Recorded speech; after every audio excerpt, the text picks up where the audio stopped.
Hello and welcome to another lap guide for the iRacing Camel GT series. This week we're at Zolder Grand Prix. Here's the lap first.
All right, lap time there's a 119.434.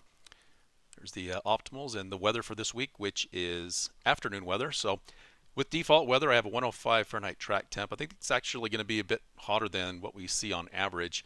So at least hopefully. It's not too bad. Running a 10 wing actually with this setup, and so I think that it is a great downforce track. I started with a setup similar to what I ran at Sonoma, made some adjustments from there to get that where I like it, and let's go ahead and go through this now turn by turn in more detail. Going back to the start of the lap. All right, so coming up into turn one. Braking point you're looking for in turn one is really right before the signage ends here on the right, maybe just before the white paint you can see coming up the wall as well. About a 50% brake. It's going to be a quick downshift into third, and then you're actually going to start to turn in maybe just past the white painted wall here. So just as you downshift into third, kind of a quick 50% brake, lifting, and then turning in. What you're aiming to do is reach the red and white curbing here on the left and pretty much use all of that. You can go ahead and let the car run wide out on the exit curbing here up onto the green painted surface here pretty safely. You don't want to go too much wider than that, and you don't want to stay up on the surface for too much longer than I have here.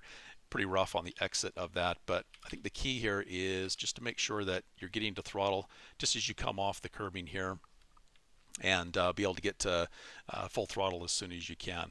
I was a little delayed on my throttle. I think that I went just a little wider than I typically would like to do, but worked out in the end. Let's go ahead and play this through at speed.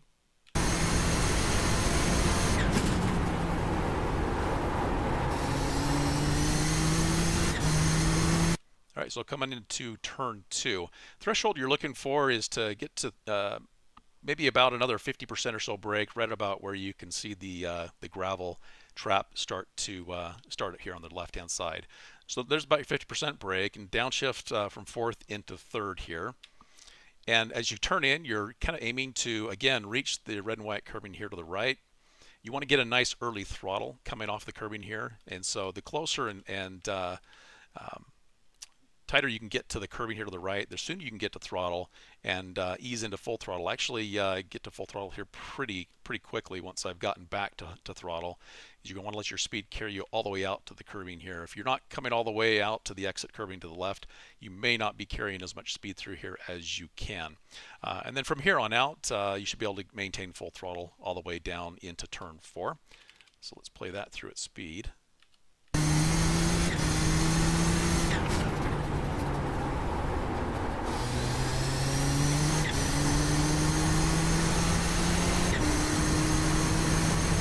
So in turn four, another quick brake and downshift down into fourth.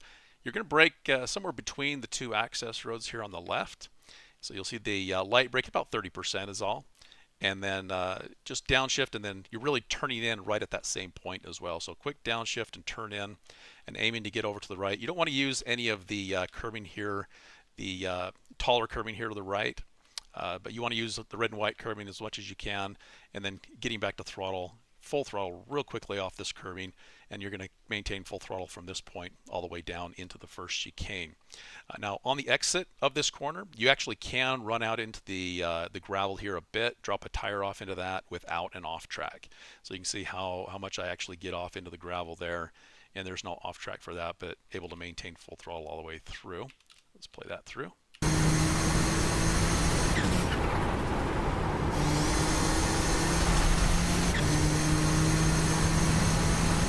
All right, the chicanes.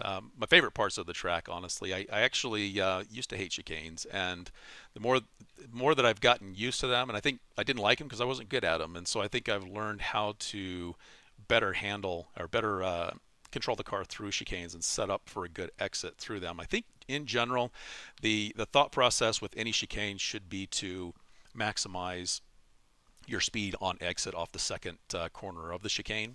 And so you really want to set up your line to make sure that you can get a nice early throttle coming off the second corner.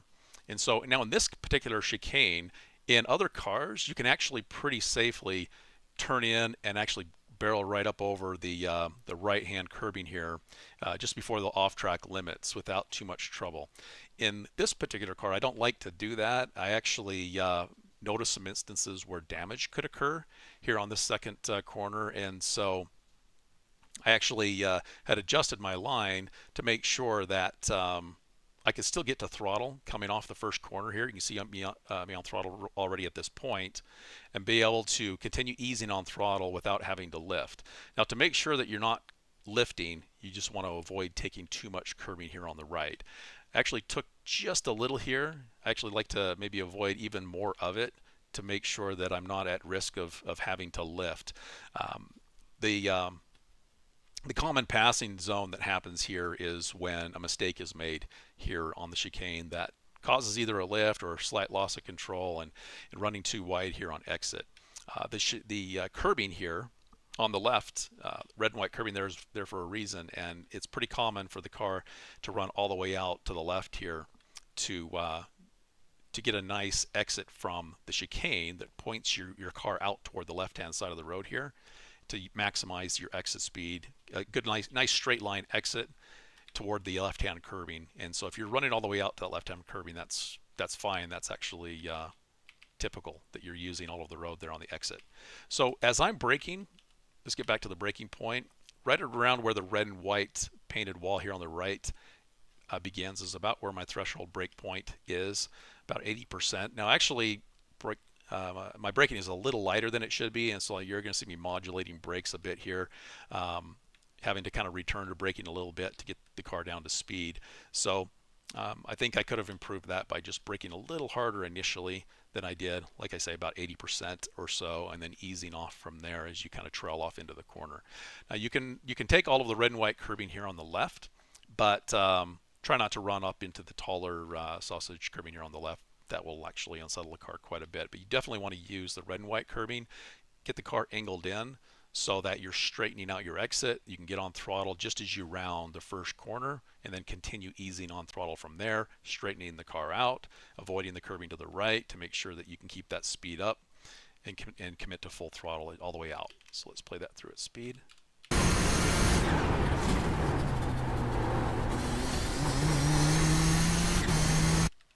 Okay, so coming down into the second chicane, around turn 6 and into turn 7. Brake point here, I think you would want a threshold right at about where the red and white painted wall here begins on the left once again. So you'll see me brake at about 70 to 80% right at that point, kind of easing off. You can kind of get up onto the curbing here just a little bit to kind of open up the corner initially. And my thought process coming through the corner here is to just kind of keep it tidy, keep the speed up, don't overslow the car, and don't hit any rough curbing. So I like to use all of the red and white curbing once again without coming up into the taller curbing. coming into the left. And actually, it's pretty rough through the second corner here in the chicane. That's actually going to sometimes cause the car to slide, kind of hop and slide a little bit. So you've got to be real easy with your inputs through here, just nice and gradual on your steering, and also your throttle and braking inputs at this point should be very light and very gradual, because you can definitely unsettle the car and actually send it into a bit of a slide here. You just carry a little bit too much speed, or if you're just a little bit rougher on the controls and the inputs there.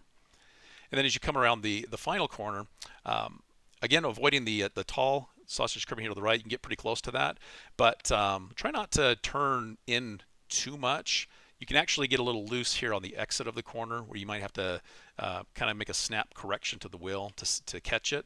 And the one way to potentially avoid that is just to be gradual as you're easing into throttle, and let the car track out to your exit curbing here to the left to make sure you're using all of the road.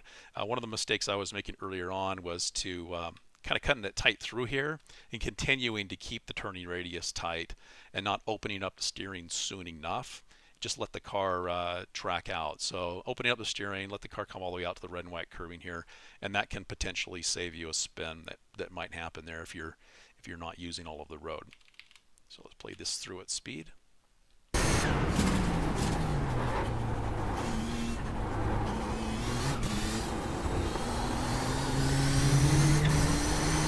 Just a quick note looking at that corner there. I'm pretty gradual getting on throttle up into, I'm using first gear in several places in this track, and I think that you could definitely be more aggressive getting on throttle and even in first gear when the weather's cooler than this. But it is a track where I actually do like to use first gear coming off of the slower corners, the hairpin and the chicanes, and I'm actually short shifting in this particular corner, I notice on exit, because it's just kind of being gradual with the throttle. And you'll see that before I reach full throttle here, I'm already kind of short shifting up into second gear. Again, that's just to make sure that I'm not going to have traction loss and kind of keeping it smooth and easy there. But I think you can definitely be more aggressive with that when it's cooler than this 105 Fahrenheit track temp. Now coming around this corner here, really all of this is considered turn 7, kind of interesting, but the entire chicane along with this bend here I think is all counted as turn 7. On this corner, you want to use some of the red and white curbing, but actually try not to use too much of it. Even before you get to the higher raised curbing, there's a fairly significant bump that can actually cause you to slide off into the grass here on the left. So while you want to definitely kind of get up and at least kind of touch that red and white curbing there to get a nice line through the corner, and definitely avoid the taller curbing, try not to get it too tight, because that actually is pretty rough if you do any tighter than that. But you want to maintain full throttle all the way through, obviously, and so just keep that line smooth. You can use all of the red and white curbing here on the left if you need to. I didn't use too much of that, so you can see that I actually didn't have to really use too much curbing here, with the line that I took being still safe. So let's go ahead and play that corner through.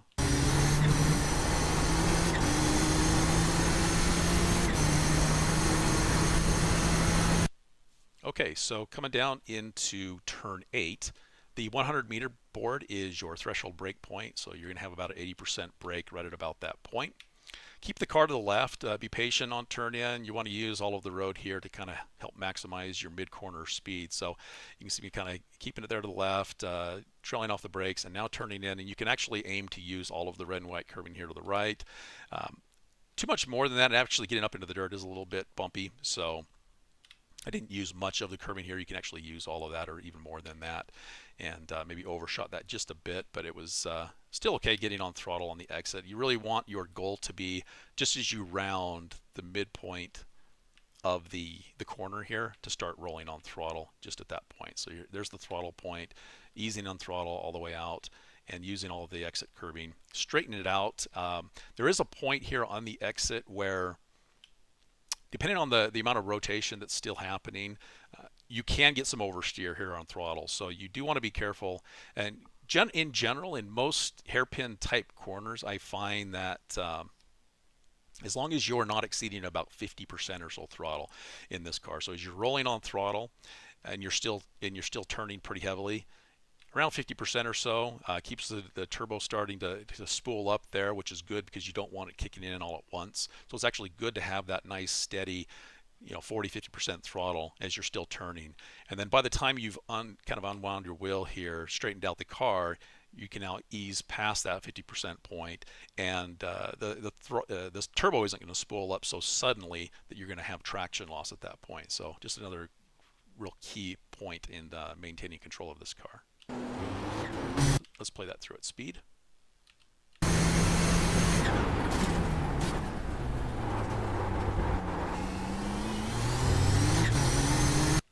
All right, so down to the final chicane, turn 10. The threshold brake point is actually just past the 100 for me, so it's really between the 100 and the sign. So maybe this light pole here that you can see is about where I'm wanting to threshold brake. It should be about 80% or so there. Again, being patient on turn in, keeping the car here to the right. And for this final chicane, once again, you really want to focus on making sure you're getting a good exit. So you want your throttle point to be early. You want to make sure that you're cutting it, nice and tight. All of the red and white curbing, definitely try to use all of that. I ran a little wider than I would like, but you want to make sure you're tucking it in here so that as you turn the car back to the right, you have a nice angle off the corner. Then you can start to get on throttle early. Now you can use more of the sausage curbings here on the right without an off track. There is an off track that will occur when your right tires are closer to the kind of that looks like a drainage there. And so if you're another, I don't know, a couple feet or so to the right, you will actually get an off track as you kind of come up, and maybe as you clip the dirt. I'm not sure exactly where it is, but you really don't want to use too much more than that for risking the off track.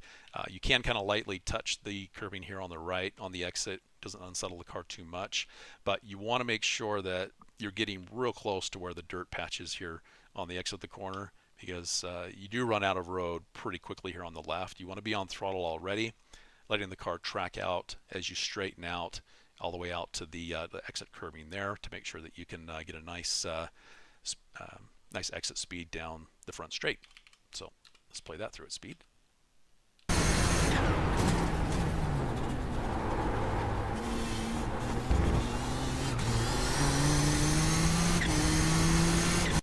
All right, so there's a lap guide of Zolder Grand Prix. Hope you found it helpful, and I'll talk to you later.